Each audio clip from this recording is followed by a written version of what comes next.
दोस्तों नमस्कार। आप देख रहे हैं एग्री मस्ती और आज का ये video lecture BSc agriculture 5th semester. Subject का नाम है geo informatics and nano technology for precision farming. इस वीडियो लेक्चर के माध्यम से आज मैं आपको 3 टॉपिक को कवर कराऊंगा। पहला टॉपिक होगा रिमोट सेंसिंग यानी सुदूर संवेदन जिसको हिंदी में कहा जाता है, और अगला होगा इमेज प्रोसेसिंग यानी छवि प्रसंस्करण। और दोस्तों आज का तीसरा और आखिरी या सबसे बड़ा टॉपिक आपको बता दें जीपीएस होगा, यानी ग्लोबल पोजीशनिंग सिस्टम, विश्वव्यापक नियामक निर्धारण प्रणाली इसको हिंदी में कहा जाता है।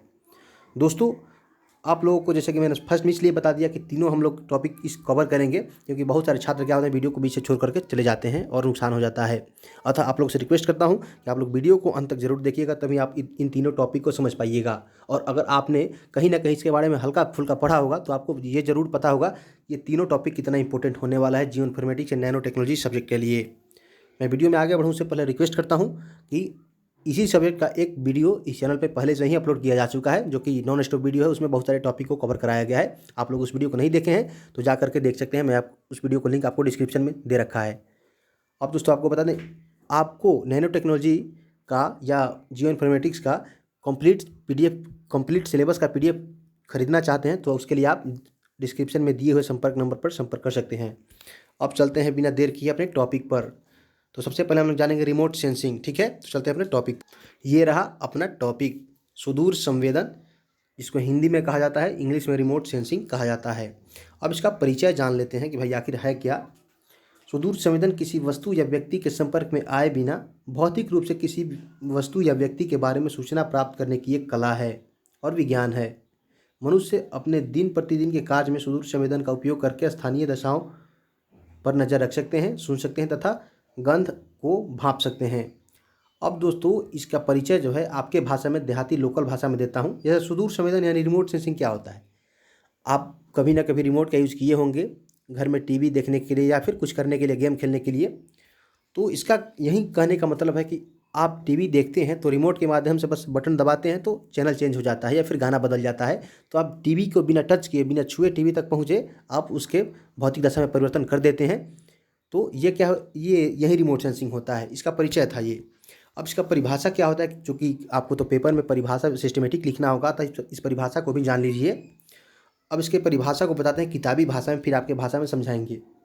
सुदूर संवेदन किसी वस्तु, क्षेत्र या घटना के बारे में सूचना प्राप्त करने की एक विज्ञान और कला है जो किसी यंत्र द्वारा अर्जित डाटा के विश्लेषण के माध्यम से होता है, जो वस्तु, क्षेत्र या व्यक्ति के संपर्क में नहीं होता है। जैसे इसका जो परिचय था वहीं इसका परिभाषा ही भी है। अब इसको समझेंगे तो सुदूर संवेदन क्या होता है, किसी क्षेत्र या घटना के बारे में सूचना प्राप्त करने की कला एवं विज्ञान है जो किसी यंत्र द्वारा अर्जित डेटा विश्लेषण के माध्यम से होता है। अब मान लीजिए कि रिमोट जो है उसमें क्या होता है, डेटा ट्रांसफर होता है। बटन दबाए तो ऐसा थोड़ी है कि बिना कुछ हुए आपका चैनल बदल गया, डेटा उसमें ट्रांसफ़र होता रहता है, जिसकी जानकारी आम लोगों को तो होता नहीं है। आपने बटन दबाया, अंदर क्या हुआ नहीं हुआ, लेकिन क्या हुआ उसका चेंज हो गया चैनल। तो यह होता है रिमोट सेंसिंग। अब मैं उम्मीद करता हूँ कि इसका परिभाषा आपको समझ में आ गया होगा। अब आगे देखते हैं सुदूर संवेदन की अवधारणा यानी कंसेप्ट ऑफ रिमोट सेंसिंग। इसका अवधारणा को समझ लीजिए। जब विद्युत चुंबकीय विकिरण एक सतह पर गिरता है तो इसकी कुछ ऊर्जा अवशोषित होती है, जबकि कुछ सतह के माध्यम से प्रेषित होती है और बाकी परिलक्षित होती है। सतह भी स्वाभाविक रूप से ऊष्मा के रूप में विकिरण का उत्सर्जन करता है। ये दोस्तों इसका कंसेप्ट है। इसको समझने के लिए, इसको समझने पर आपको ये समझ में आएगा कि रिमोट काम कैसे करता है। ठीक है, और अगला इसका क्या है मैं आपको समझाता हूँ। उपग्रह या हवाई वाहन में फोटोग्राफी फिल्म हो, सिनेमा वाला फिल्म नहीं, पतली पॉलीथीन के परत को फिल्म कहा जाता है। उपग्रह या हवाई वाहन में फोटोग्राफी फिल्म या डिजिटल सेंसर परिलक्षित और उत्सर्जित विकिरण रिकॉर्ड करते हैं, इसलिए प्रत्येक सत्र में विशिष्ट वर्णक्रम हस्ताक्षर होते हैं।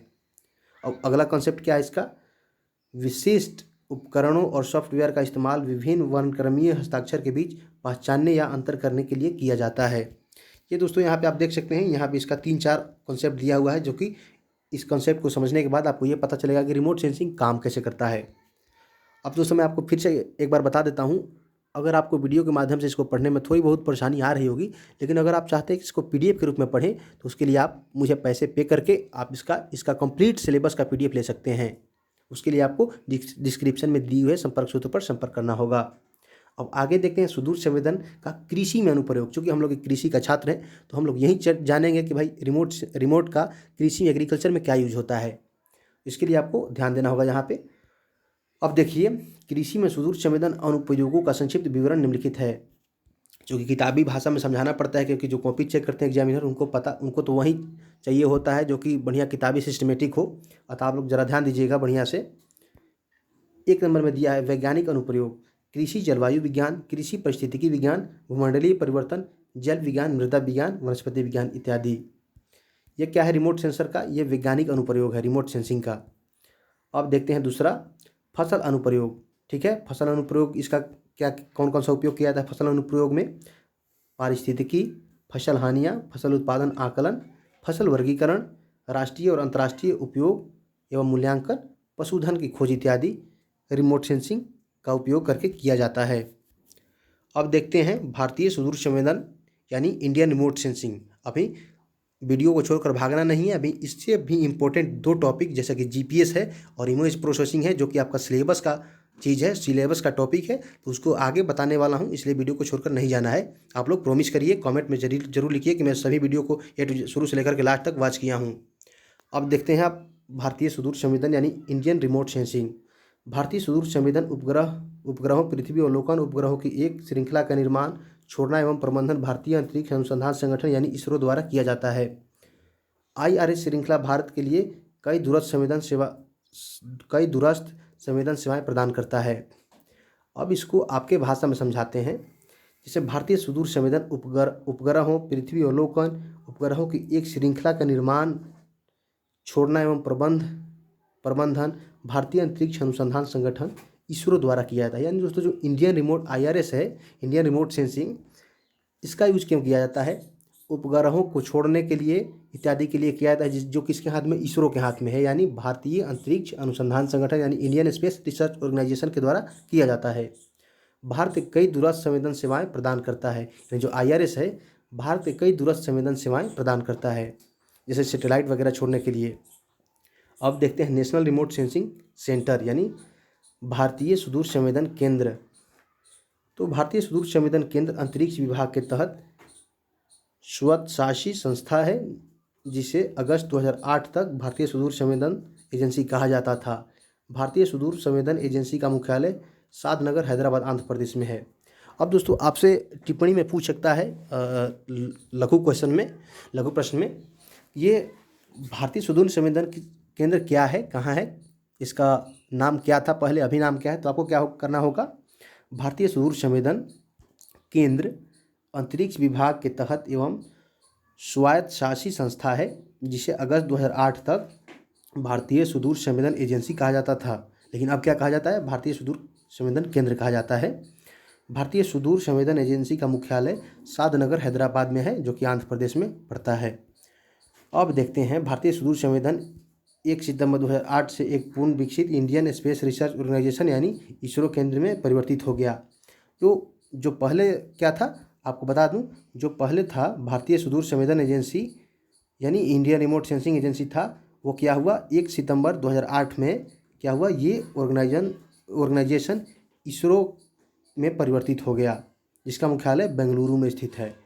पहले जो था इंडियन रिमोट सेंसिंग एजेंसी, वो सितंबर 2008 में क्या हुआ, इसरो के रूप में परिवर्तित हो गया, जिसका मुख्यालय कहाँ है? बेंगलुरु में है।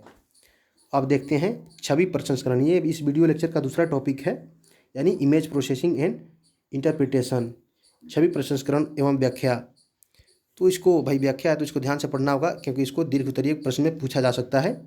छवि प्रसंस्करण एवं व्याख्या विश्लेषणों को वस्तुओं की पहचान करने एवं उनके महत्व आंकने के उद्देश्य से छवियों की जांच करने के कार्य के रूप में परिभाषित किया जा सकता है। छवि विश्लेषण सुदूर बोध आंकड़ों का अध्ययन करते हैं तथा भौतिक एवं सांस्कृतिक वस्तुओं, उनके पैटर्न तथा स्थानिक संबंध के महत्व का पता लगाने, पहचान करने, मापने तथा मूल्यांकन करने की तार्किक प्रक्रिया के माध्यम से प्रयास किया है। अब ये छवि प्रोसेसिंग क्या है, चाहे इमेज प्रोसेसिंग या छवि प्रसंस्करण, इसके माध्यम से क्या होता है दोस्तों, ये जैसे किसी फोटो को या किसी इमेज को परिभाषा के हिसाब से बताऊँ तो, जैसे वस्तुओं को पहचान करने, जैसे आपने किसी तस्वीर को लिया ऊपर से एरियल फोटोग्राफी के माध्यम से, अब उसको प्रोसेसिंग करेंगे तो आप जितने भी उस पर जितने भी ऑब्जेक्ट्स होंगे उसको बढ़िया से पहचान कर पाएंगे कि कहाँ पे क्या स्थित है। ठीक है, अब आपके भाषा में चूँकि बता रहा हूँ, क्योंकि ज़्यादा नहीं बताऊँगा, वीडियो लंबा हो जाएगा, लेकिन आपको वीडियो को अंत तक जरूर देखना होगा। अब देखते हैं इमेज प्रोसेसिंग मेथड्स, यानी छवि प्रसंस्करण विधियाँ।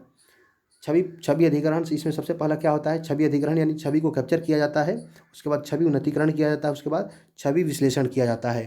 जैसे आपने कैमरा से फ़ोटो लिया, उसके तो वो हो गया आपका अधिग्रहण। उसके बाद क्या हुआ, आप एडिट वेडिट के माध्यम से इसको इम्प्रूव करेंगे, उसके बाद इसका एनालाइज करेंगे यानी विश्लेषण करेंगे। इसके बाद क्या करेंगे, वस्तु की पहचान करेंगे कि कहाँ पे क्या स्थित है। ये हुआ इसका आपका, ये विधि हुआ छवि प्रसंस्करण का। अब देखते हैं एप्लीकेशन ऑफ इमेज प्रोसेसिंग। पौधों में रोग की पहचान, यानी हम लोग इसका यूज़ कहाँ करते हैं भाई, इमेज प्रोसेसिंग का। तो जैसे पौधों में रोगों की पहचान करने के लिए करते हैं, फसलों की छटाई एवं वर्गीकरण के लिए करते हैं, पौधों की प्रजातियों का पहचान करने के लिए करते हैं, सटीक खेती के लिए करते हैं, फसल गुणवत्ता विश्लेषण के लिए करते हैं, खरपतवार की पहचान करने के लिए करते हैं, और सुदूर संवेदन का उपयोग करके फसलों एवं भूमि का आकलन करते हैं। अब देखते हैं इस वीडियो का सबसे इंटरेस्टेड टॉपिक, GPS यानी ग्लोबल पोजिशनिंग सिस्टम, जिसको हिंदी में विश्वव्यापी नियामक निर्धारण प्रणाली कहा जाता है। अब देखते हैं इसके बारे में, तो थोड़ा इसका परिचय जान लेते हैं। यह क्या है, जीपीएस सर्वप्रथम सन 1973 यानी 1973 में संयुक्त राज्य अमेरिका में अमेरिका के रक्षा विभाग ने अपनी प्रतिरक्षा विश्व स्तर पर स्थापित जानकारी हेतु उपग्रह आधारित नेविगेशन प्रणाली द्वारा सभी मौसम 24 घंटे सूचनाओं को एकत्रित करने के लिए 9 स्टार जीपीएस सिस्टम को बनाया था। ठीक है, अब दोस्तों जो मैंने परिभाषा आपको बताया, चूँकि समझ में नहीं आया होगा आपको, लेकिन अब इस परिभाषा को आपके भाषा में समझाते हैं। जैसे अमेरिका एक देश है, ठीक है, सभी लोग जानते हैं। अमेरिका में क्या हुआ कि सन 1973 ईस्वी में जीपीएस नामक एक सिस्टम को बनाया गया, और इसका काम यही था कि अपने आर्मी को मजबूत किया जा सके, और साथ ही साथ जो 24 घंटे के मौसम है उस पर ध्यान रखा जा सके। अब चूँकि 9 स्टार जीपीएस सिस्टम क्या होता है, या 9 स्टार जीपीएस, इसका थोड़ा फुल फॉर्म जान लीजिए। Navigation satellite with time and ranking global positioning system, जिसको शॉर्ट में 9 स्टार जीपीएस कहा जाता है। अब एक बार फिर से बताता हूँ जीपीएस क्या है दोस्तों। इसका खोज सन 1973 ईस्वी में अमेरिका में हुआ था, और इसका उपयोग अमेरिका मौसम की जानकारी हेतु करता था, तथा अपने आर्मी के लिए जो इधर उधर का जो कि जानते हैं आप लोग, आर्मी वगैरह जो भी सेना है उसमें जीपीएस का यूज़ किया जाता है, ताकि पता चल पाता है कि दुश्मन का ठिकाना कहाँ है, और ये सब चीज़ें पता किया जाता है। ठीक है, और आगे देखते हैं जीपीएस का कार्य, चूँकि इसमें आगे दिया हुआ भी है। अब इसका हम लोग एग्रीकल्चर के स्टूडेंट होने के नाते इसका कार्य देखेंगे। 1980 के बाद जीपीएस तकनीक का उपयोग मैपिंग, भूगणित, भू अभिलेख, मानचित्रण, अभियांत्रिकी, पर्यावरण अध्ययन, नियोजन तथा भौगोलिक सूचना प्रणाली आदि कार्यों के लिए प्रारंभ किया गया। ठीक है, इसका कार्य पता चल गया। आप देखते हैं जीपीएस का प्रभाग यानी पार्ट ऑफ जीपीएस। तो जीपीएस का 3 प्रभाग होते हैं। अब कौन कौन सा होता है इसको समझिए। अंतरिक्ष प्रभाग, ये हुआ अंतरिक्ष प्रभाग सबसे पहला, और दूसरा हुआ नियंत्रण प्रभाग, और तीसरा हुआ उपभोक्ता प्रभाग। चूँकि आप लोगों ने देखा होगा, सबसे पहले क्या होता है, जैसे जो जीपीएस होता है वो अंतरिक्ष में होता है, ठीक है, और उसका कंट्रोलिंग सिस्टम क्या होता है, नीचे होता है, धरती पे होता है। और उसके बाद जो तीसरा इसका होता है उपभोक्ता प्रभाग, जिसके माध्यम से हम लोग अपने गाड़ियों वगैरह, मोबाइल वगैरह में जीपीएस का यूज़ कर पाते हैं। और जीपीएस का प्रकार, जीपीएस कई प्रकार के होते हैं। सबसे पहले देखते हैं portable GPS, pocket GPS, in dash GPS, fitness एवं cycling GPS, motorcycle GPS, marine GPS, जो कि समुद्री जहाज़ों में यूज़ किया जाता है। अब इन सभी जीपीएस के बारे में थोड़ा आपको बताते हैं। पोर्टेबल जीपीएस, जिसको आप लोग जानते हैं आसानी से लेकर इधर उधर जाया जा सके। इसके बाद है pocket GPS, in dash GPS, fitness एवं साइकिलिंग जीपीएस, मोटरसाइकिल जीपीएस, जो कि गाड़ियों में आजकल नए नए सिस्टम में आ रहे हैं, और आखिरी है मरीन जीपीएस, जिसको हवा पानी वाले जहाज़ों में यूज़ किया जाता है।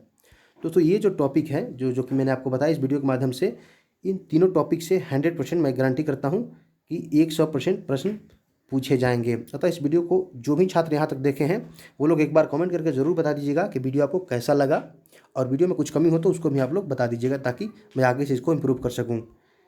वीडियो यहीं समाप्त करते हैं, और वीडियो समाप्त हो उससे पहले आप लोग इस चैनल को सब्सक्राइब कर लीजिएगा, ताकि आपको आने वाले समय में इसी तरह की जानकारी मिलता रहे। और वीडियो अच्छा लगा है तो लाइक ज़रूर कर दीजिएगा। वीडियो यहीं ख़त्म होता है, मिलते हैं फिर अगली वीडियो में, तब तक के लिए धन्यवाद।